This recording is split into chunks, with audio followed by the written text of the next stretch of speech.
7 বছর পর বাড়ি ফিরছে কিম বংশের বড় ছেলে জিওন জাংকুক। বাড়ি ফিরছে বললে ভুল হবে, বিদেশ থেকে দেশে ফিরছে জাংকুক। এই 7 বছরে কিম বাড়িতে ঘটে গেছে অনেক ঘটনা, যার সাথে সশরীরে যুক্ত নেই জাংকুক, তবে আত্মিকভাবে প্রতিটা ঘটনায় জড়িয়ে আছে সে। জাংকুকের বাবা চাচা 3 জন।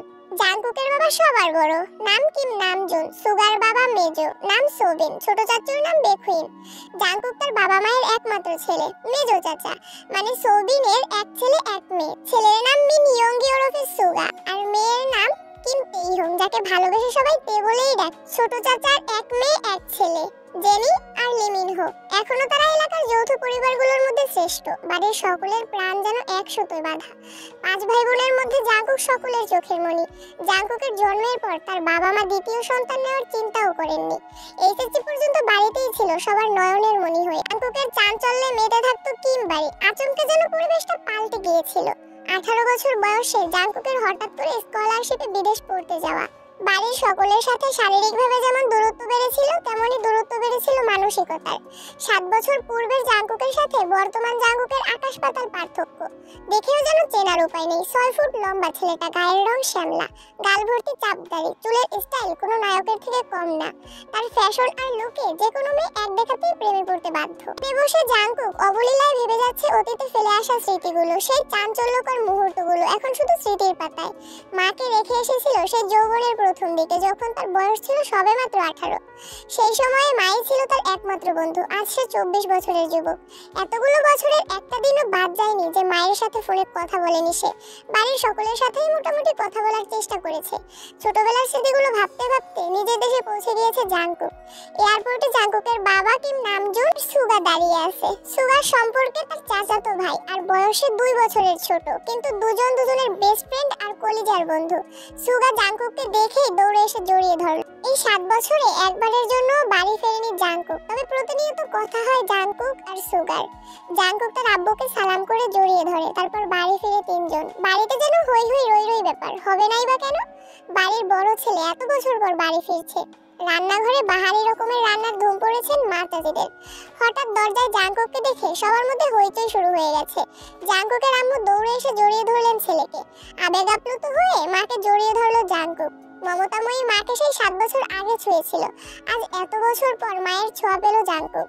মা চাচিদের সালাম করলো। সোফায় বসিয়ে ছেলেকে একের পর এক শরবত নাস্তা দিতে ব্যস্ত সবাই। এরই মধ্যে উদয় হলো জেনি আর লিমিনহো।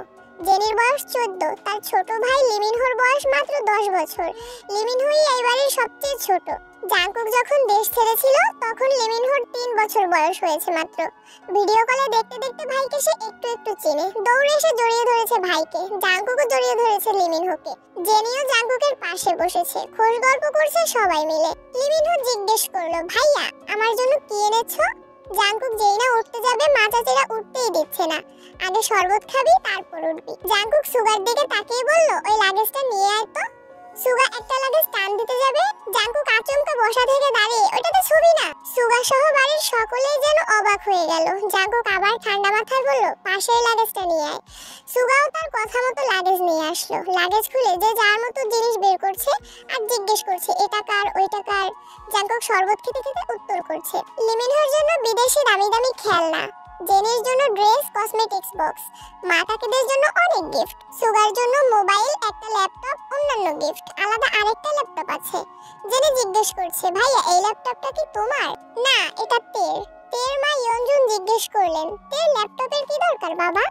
ও তো এইচএসসি পরীক্ষা শেষ, সামনে অ্যাডমিশন টেস্ট আছে, অনেক কিছু জানার বা পড়ার দরকার আছে। মোবাইল দেখে পড়ার থেকে ল্যাপটপে সুবিধা হবে, তাই নিয়ে আসলাম।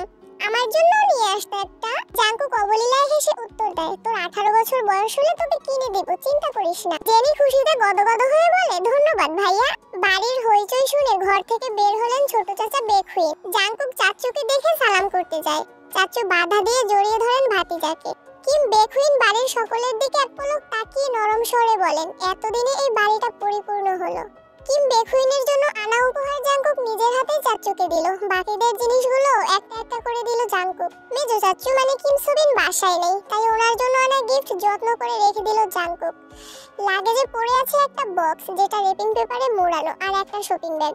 লিমিনহো জিজ্ঞেস করছে, ভাইয়া ওইটা কার?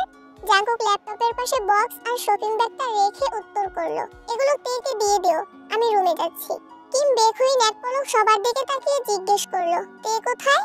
ইয়নজুন বেগম উত্তর দিলেন, ও তো কোচিং এ গেছে, এতক্ষণে তো চলে আসার কথা। জাঙ্কুক বাকি দুইটা লাগেজ নিয়ে উঠতে যাচ্ছিল, হঠাৎ পিছন ফিরে মায়ের দিকে তাকিয়ে প্রশ্ন করলো, আমি কোন রুমে থাকবো? ছেলের এমন প্রশ্নের জন্য মা কিম সিউকজিন হতভম্ব হয়ে পড়লেন। তৎক্ষণাৎ স্বাভাবিক হয়ে উত্তর করলেন, তোর রুম তোরই আছে, আজ সকালেই পরিষ্কার করা হয়েছে।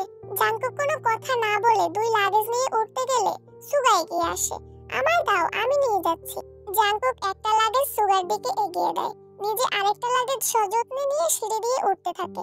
ততক্ষণে দরজায় এসে উপস্থিত হয় এই বাড়ির বড় মেয়ে কিম তেইহং। জেনি তেকে দেখে দৌড়ে এসে বলে, আপু আপু, জাঙ্কুক ভাইয়া এসেছে। তে সিঁড়ির দিকে তাকায়, লম্বা স্বাস্থ্যবান সুপুরুষ দেহি একজন হাতে লাগেজ নিয়ে সিঁড়ি দিয়ে উঠছে, শুধু পেছনটা দেখা যাচ্ছে। তে ভিতরে ঢুকে সবার হাতে গিফট দেখে এদিক সেদিক তাকায়। ততক্ষণে জাঙ্কুক নিজের রুমে চলে গিয়েছে। তের মা ইয়নজুন মেয়ের দিকে এগিয়ে এসে বলে, তোর জন্য গিফট এনেছে। কি গিফট? সোফায় রাখা ল্যাপটপের দিকে চোখ পড়ে তের, ছুটে যায় ল্যাপটপের কাছে। এটা কি আমার? হ্যাঁ আপু, এটা তোমার, বক্সটা আর শপিং ব্যাগটাও তোমার। ল্যাপটপটা ঘুরিয়ে ফিরিয়ে দেখছে তে, যেন আকাশ কুসুম কিছু পেয়ে গেছে। তারপর শপিং ব্যাগটা নিয়ে একটু খুলে দেখলো, দুইটা ড্রেস মনে হচ্ছে। সে ল্যাপটপ আর বক্সগুলো নিয়ে নিজের রুমের দিকে চলে যায়। এত বছর পর নিজের রুমটা আশ্চর্যান্বিত নয়নে দেখছে জাঙ্কুক, সেই পরিচিত ঘ্রাণ যেখানে সে নিজের জীবনের 12টা বছর কাটিয়েছিল। যেই রুমটা ছিল তার একান্ত ব্যক্তিগত, আজও তাই আছে।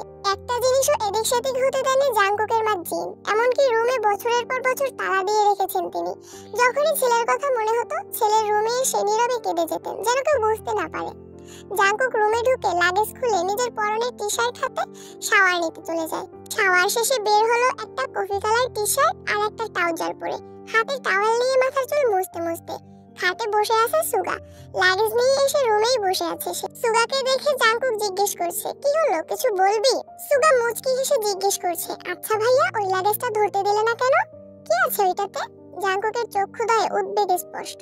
চোয়াল শক্ত করে উত্তর দিল, ওইটাতে আমার পার্সোনাল কিছু জিনিস আছে। সুগা হাসতে হাসতে উত্তর দেয়, সেই পার্সোনাল জিনিসগুলো দেখতে যাচ্ছে আমার অবুঝ মন, কি করব বলো? স্বভাব সুলভ গম্ভীর কণ্ঠে উত্তর দিল জাঙ্কুক, কাউকে দেখানোর জিনিস আশা করি পার্সোনাল হবে না। সুগা ভাইয়ের আপত্তি স্বর বুঝতে পেরে এই বিষয়ে আর কিছুই বলেনি, শুধু জিজ্ঞেস করে, বিকালে কি বের হবে? জাঙ্কুক উপনিস মাথা নেড়ে হ্যাঁ সূচক সম্মতি জানায়। সুগা কথা না বাড়িয়ে চুপচাপ বিদায় নেয় রুম থেকে। জাঙ্কুক খাটের এক কোণে বসে মোবাইল হাতে নিয়ে গুরুত্বপূর্ণ কিছু চেক করতে থাকে। তে নিজের রুমে ঢুকে শপিং ব্যাগ খুলে 3টা ড্রেস বের করলো। 3টা জামাই অসাধারণ সুন্দর, 2টা গাউন ড্রেস আর একটা গর্জিয়াস কাজের থ্রি পিস। ল্যাপটপটাও খুলে দেখে, তার প্রয়োজনীয় সকল অ্যাপ ব্রাউজার অলরেডি ল্যাপটপে সেট করা আছে। তের দৃষ্টি যায় র্যাপিং পেপারে মোড়ানো বক্সের দিকে। র্যাপিং পেপার খুলতেই চোখে পড়ে 3টা উপন্যাসের বই, যেগুলোর উপরে ছোট একটা চিরকুটে লেখা অ্যাডমিশনের পরে পড়বি।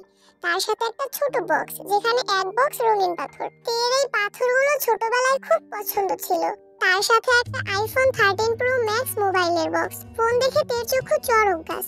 অনেকদিন যাবত মনের কোণে সুপ্ত ইচ্ছে ছিল একটা আইফোন কেনার, কিন্তু কাউকে বলার মতো সাহস হয়নি তার।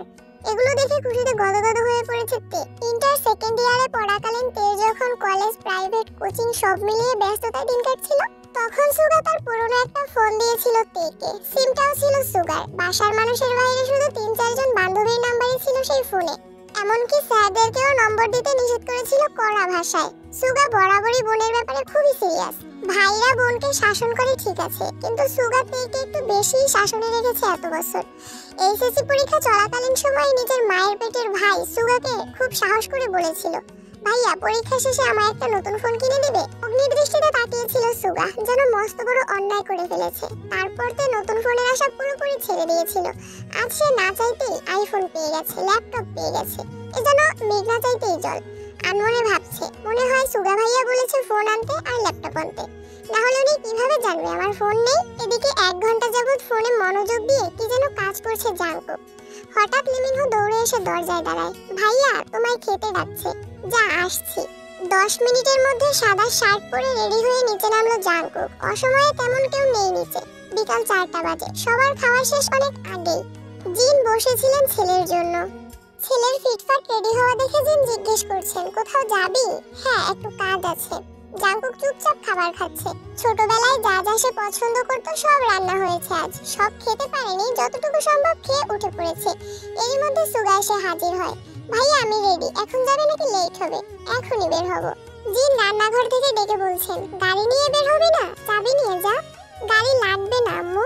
দুই ভাই বের হয়ে গেল। যৌথ পরিবারগুলোর সবচেয়ে আনন্দময় সময় হলো সন্ধ্যাবেলা। বাড়ির সকলে মিলে হইচই করে বিকালে নাস্তা খাওয়া, একটু টিভি দেখা, খেলাধুলা করা, আড্ডা দেওয়া। সমস্যা শুধু বড় ভাই। সুগা সব সময় থেকে চোখে চোখে রাখে, কি করছে কি না করছে, কখন খাচ্ছে, পড়াশোনা করছে কিনা, এসব কিছু দেখাই যেন তার একমাত্র কাজ। তো জেনি আর লিমিনহোকে কোনোদিন একটা ধমক পর্যন্ত দেয়নি সুগা। এ কেমন দুমুখ ব্যবহার!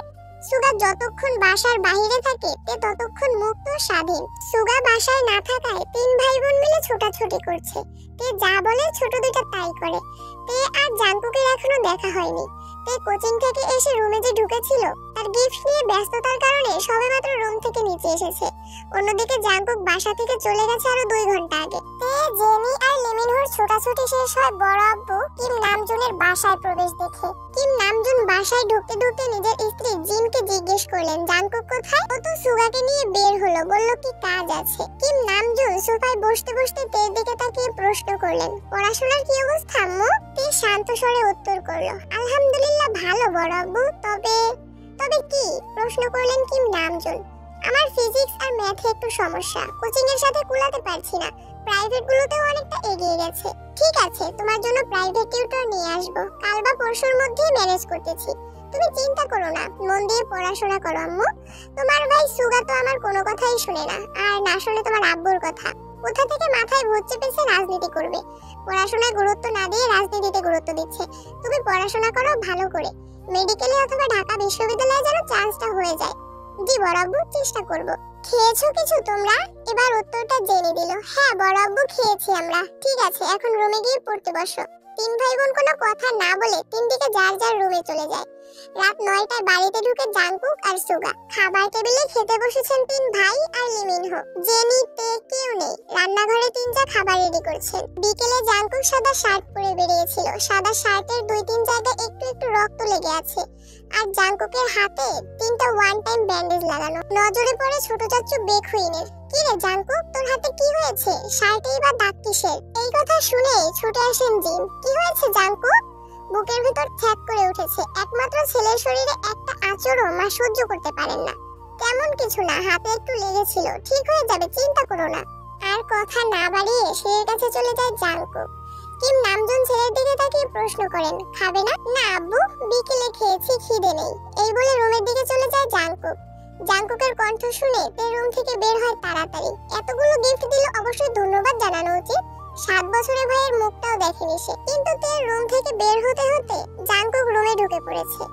তের চোখ মুখে নীরবতা। নিচে গিয়ে সবার সাথে খেতে বসে। সুগাও খেতে বসেছে হাত মুখ ধুয়ে। বেখুইন সুগার দিকে তাকিয়ে বলে, তুই তো ছিলি জাঙ্কুকের সাথে, কি হয়েছে বল? চাচু আমি তো ভাইয়ের সাথে বের হয়েছিলাম, কিন্তু পরে আমি পার্টি অফিসে চলে গিয়েছিলাম, তাই সঠিক জানি না। যেন কিছুই বুঝতে পারছে না। বাড়িতে এসেছে 7 কি 8 ঘন্টা হয়ে গেছে মানুষটার, অথচ সে এখনো দেখেনি। তার মধ্যে আবার কি অঘটন ঘটিয়েও ফেলেছে। সে শুধু চাচু আর ভাইয়ের মুখের দিকে তাকাচ্ছে বারবার। কিম নামজুন গম্ভীর স্বরে সুগাকে বললেন, সে তো তোমার ভাই কম বন্ধু বেশি। তাকে বলে দিও কোনো প্রকার মারপিট আর রাজনীতিতে যেন না জড়ায়। আর এটাও বলে দিও তাকে, তার বয়সটা কিন্তু আমি পার করে এসেছি। তাকে দেশে এনেছি মারপিট করার জন্য না, আমাদের ব্যবসায় হাল ধরার জন্য। আসলে বড় আব্বু সামান্য হাতটা কেটেছে ভাইয়ার। থাক, আমায় কিছু বোঝাতে হবে না। কোনটা মারপিটের কাটা আর কোনটা কেটে যাওয়া আমি তা বুঝি। তুমি তো নিজের রাস্তা বেছেই নিয়েছো, অন্তত তাকে বোঝাও এসবে যেন না জড়ায়। জি বড় আব্বু। তে আচমকা প্রশ্ন করে বসে, কি হয়েছে? সুগা তের দিকে চোখ রাঙিয়ে তাকায়। তুই চুপচাপ খা। কিম বেখুইন বড় ভাইয়ের দিকে তাকিয়ে বলে, জাঙ্কুক কেন মারামারি করবে? এত বছর বাহিরে ছিল ছেলেটা, এখানে ওর কেমন শত্রু আছে? বাড়ির সবার মধ্যে নীরবতা, কেউ কোনো কথাই বলছে না। তে মনে মনে ভাবছে, জাঙ্কুক ভাইয়া মারপিট করেছে, কিন্তু কেন? এত বছর ভাবতাম আমার ভাই পচা রাজনীতি করে, আমায় শাসন করে, কিন্তু জাঙ্কুক ভাই তো দেখা যাচ্ছে পুরাই হিটলার।